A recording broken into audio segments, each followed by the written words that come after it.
Сонымен, бұлар әзірше қыз бен жігітті бір-біріне қоспай, бөлек бөлмелерде ұстап отырған көрінеді. Қорытып айтқанда біздегі жағдай осындай, деді Қалибек сөзін аяқтап. Қазір ауылдағы жастар бір жақ, үлкендер бір жақ. Жастар махаббатқа жол ашық дейді. Үлкендер халқымыздың салт дәстүрін аттамаймыз. Арамыз әлі жеті атаға толған жоқ дейді. Айтса біраз жерге барыстық.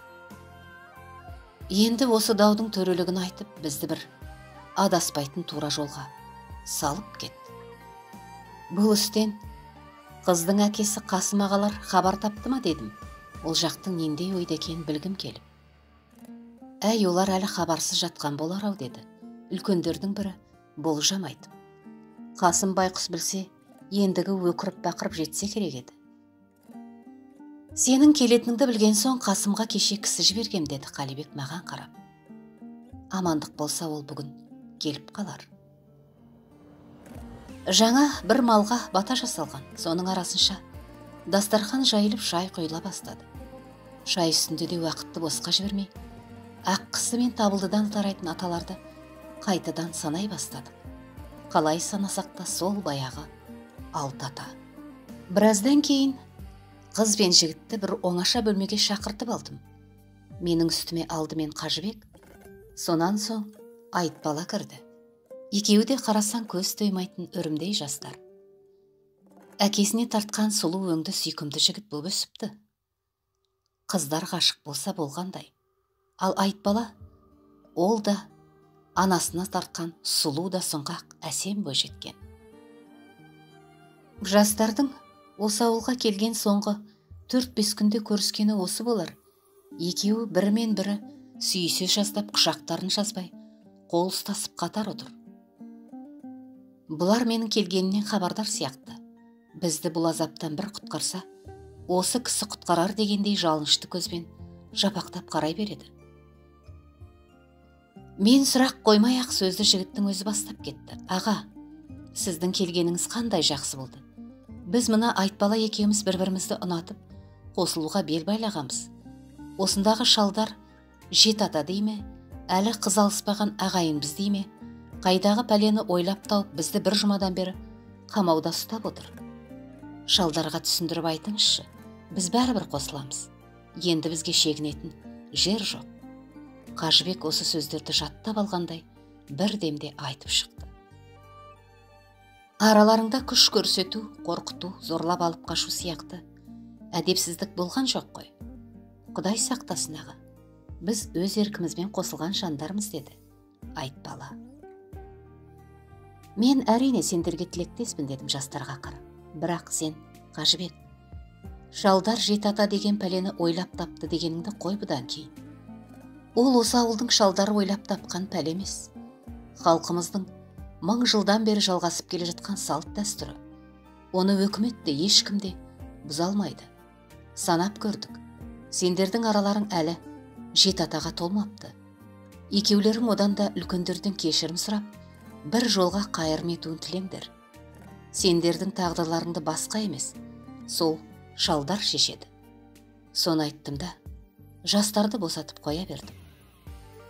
Сырттан дабырды-дыбыр естіліп, әлдекімдердің келгені байқалды.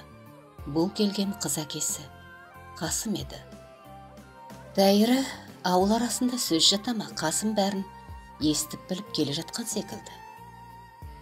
Аузы сөзден босамай ішке кіріп келді де, алдында самсап тұрған адамдарды көріп аңырып тұрып қалды. Қол қусырып қазбалақтап алдынан шыққан Қалибекке қараған да жоқ. Төр жақта тұрған маған қарай бет алды. Келе құшақтап беттен сүйіп жатыр. Сен де келіп қалғансың ба, қол аяғың сау, бала-шағаң аман ба деп, есен саулық сұрасып болған соң аяқ астынан көңілі босап, еңкілдеп жылап жіберді. Міне көрдің бе, сен жоқта жаман ағаңды кім көрінген басынады. Баласын ұрлап әкетіп, ірге күш көрсетеді. Көңілі босауына тағы бір себеп, жаңа құшақтасқанда байқадым, Қасекең ашу үстінде аздап ішіп алған секілді. Сөзге енді Қалибек араласты. Әзірше білінген ештеңе де жоқ. Екі бала білместікпен осында келіп қалған екен. Айтбаланың сенің қызың екенін осында келген соң бірақ білдік. Содан бері екеуін бір-біріне жолықтырмай, бөлек үйлерді қамап отырмыз. Сен, Қасым, құрдан құр даурықпай бізге ақыл қос. Не істейміз бұл екі ақмақты? Екеуін қосамыз ба, әлде көз жастарына қарамай айырып жібереміз бе? Қасым аға осы тұста маған бір бүйірден қадала қарап сәл отырды да: айналайын бауырым, көңіліңе келмесін. Осы былықбайға ең алдымен сен кінәлісің. Ана жылғы арғы бетте тып-тыныш жатқан елді қозғап, Қазақстанға көшіріп әкелген сен едің. Біз сенің етегіңнен ұстап едік. Бірақ осында әкелдің де қалың төрт уылды тарыдай шашып жібердің. Бұл сөз әрине маған ауыр тиді. Түскі астан кейін арадағы әңгіме қайта жалғасты. Ал бауырым, біздегі жағдайды көріп отырсың. Мына Қасым екеуміздің басымызға осындай шешуі қиын іс түсіп тұр. Осыған төрелігіңді айтып, біздің арадағы дауымызды бітіріп кетті, деді, өтініш білдіріп. Не айтуым керек? Таразының бір басында бүгінге дейін ата салтын бұлжытпай сақтап келген ағайындар. Шынымды айтсам, менің ықыласым жастар жағында болды. Көз алдымнан бір бастарына сауға сұрап, жазықсыз жаудыраған қыз бен жігіт кетпейді. Олар онсыз да ақ батасыз бас ауған жаққа қол ұстасып кете беруі мүмкін. Одан гөрі екі жақтың береке келіп табысқанын қалар едім. Бірақ соны үзілді-кесілді түйеден түскендей етіп айта салмай, алдымен бұл мәселеге шариғаттың қалай қарайтынын алыстан орағыттым. Баяғыда қазақтар 8-ші атаға толғанда бір көк қасқаны айтып сойып, ұлан-асыр той жасап, ақсақалдар бата беріп, алғашқы құдалыққа жол ашады екен. Қажыбек пен Айтбалаға келгенде 6-шы ата бітіп 7-ші басталады екен.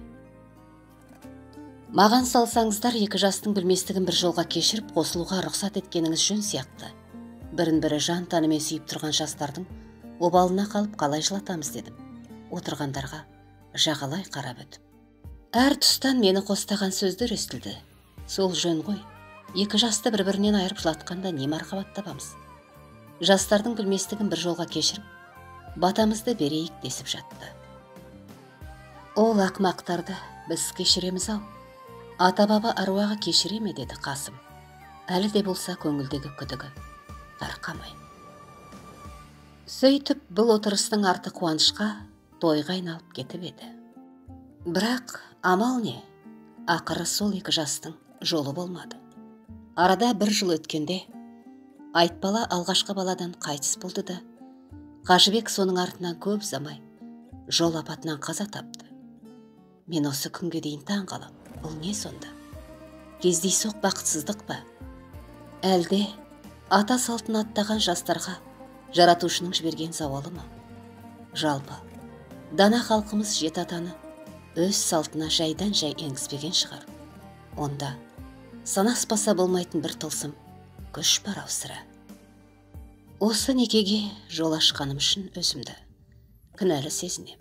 Бірақ менің ойымда ешқандай қаралық жоқ.